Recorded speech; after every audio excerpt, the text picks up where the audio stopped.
Kancı numarada bir ifade sonra ona yerine geliyor. Hadi geçmiş olsun. Sağ olun. Gerek pişti farını diye bakayım. Tamam. Şubat roji bir gitti pişti fıtarı bakayım. Tene giş şubat diye sabahı bakayım.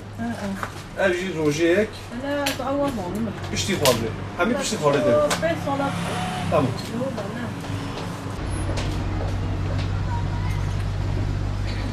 5 yıllık Eczacılık Fakültesinden mezunum.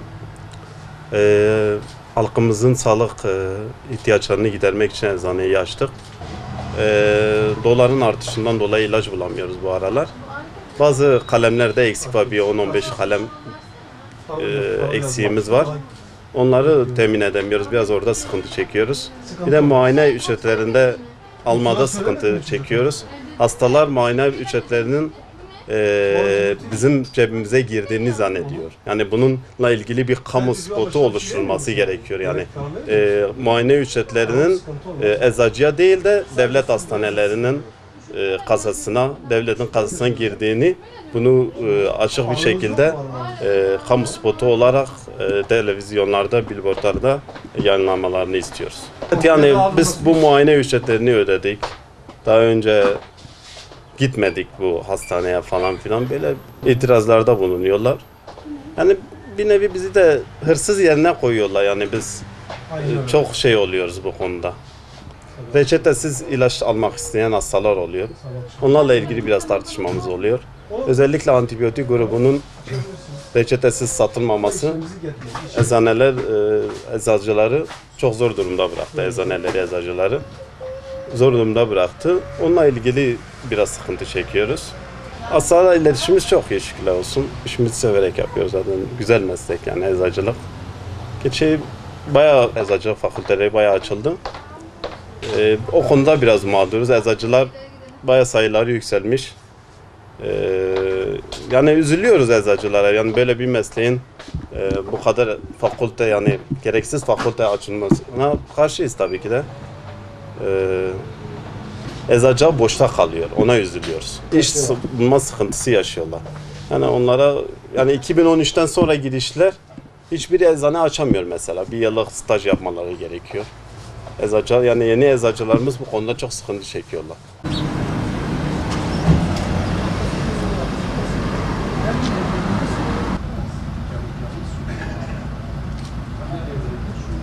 Ben eczacı Ali Fikret Çalapkulu. Kaç yıldır bu işi yapıyorsunuz? 1974'ten beri bu işi yapıyorum. Halk sağlığıyla ilişkili sağlığımız, işimiz. Bu arada sıkıntımız ilaç çokluğu. Hala ilaçların zam olmasına rağmen birçok ilaç piyasada bulunmuyor. Hastalarla bu yüzden epey şeyimiz oluyor, tartışmalarımız oluyor. Dünden bugüne eczacılıkta neler değişti? Ya değişen bir şey olmadı. Eskiden sıkıntılarımız ödeme sıkıntısıydı. Şimdi ödemelerimiz genellikle belli zamanlarda ödemeleri yapılıyor, yani tam zamanında. İşte demin söylediğim gibi sıkıntımız ilaç çokluğu. Başka sıkıntımız yani yok sayılır. Sıkıntımız bazen şey yaşıyoruz. İlaç çokluğundan dolayı hafif şeylerimiz oluyor. Yani niye ilaç çok? İzah edemiyoruz. İzah ediyoruz, arkadaşlar anlamıyor ya da yani anlatamıyoruz daha doğrusu belki de. Bakanlığın buna bir el atması lazım. Yani bu ilaçlar neden yok? O kadar zam, %20 küsür zam verildi ilaçlara. Hala niye yok? Onu biz de anlayabilmiş değiliz. Hala ilaç, yani bilhassa göz ilaçları. Yani hasta geliyor mesela, sisteme giriyoruz biz tabii bilgisayarın şeyinden. Sistemde diyor ki şu kadar borcunuz var o hastaya. Hasta ben ödedim diyor. Halbuki ödememiş ya da yani o sistemde yeni çıkmış. Bazen 3-5 sene belki borçlar çıkıyor. Onu biz anlatamıyoruz. Yani mümkünse işte devlet bunları bize yüklemesin. Tahsilatı kendisi yapsın. Çünkü yani bayağı hastalar bize epey akşamımız oluyor. Yani bunu başta söylemek istemedim.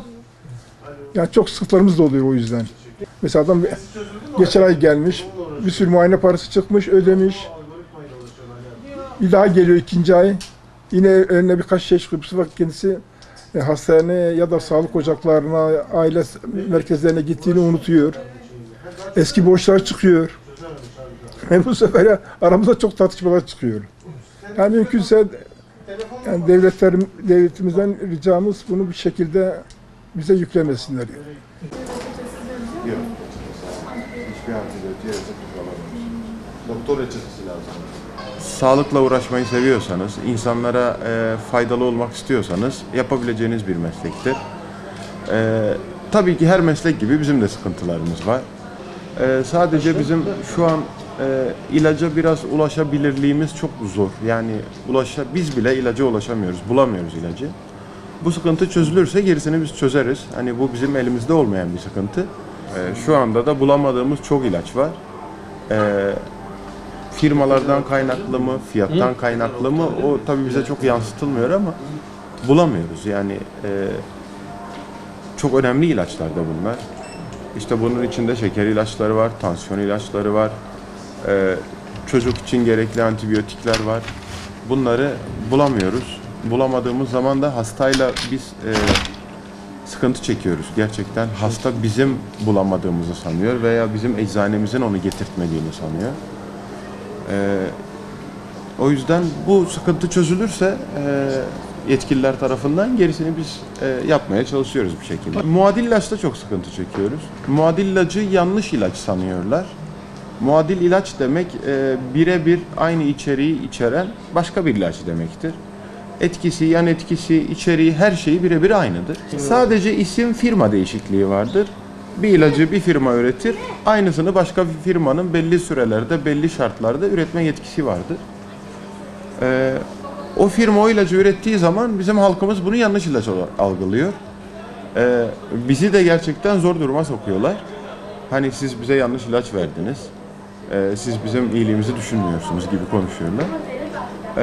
Bu konuda biz gerekli açıklamaları yapmaya çalışıyoruz ama bu konuda doktorların konuştukları belki bizim konuştuklarımızdan daha etkili oluyordur hastalarda.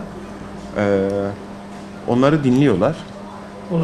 Aslında ilaçta biz doktorlardan daha bilgiliyiz. Yani biz 4 yıl, 5 yıl boyunca ilacın eğitimini alıyoruz.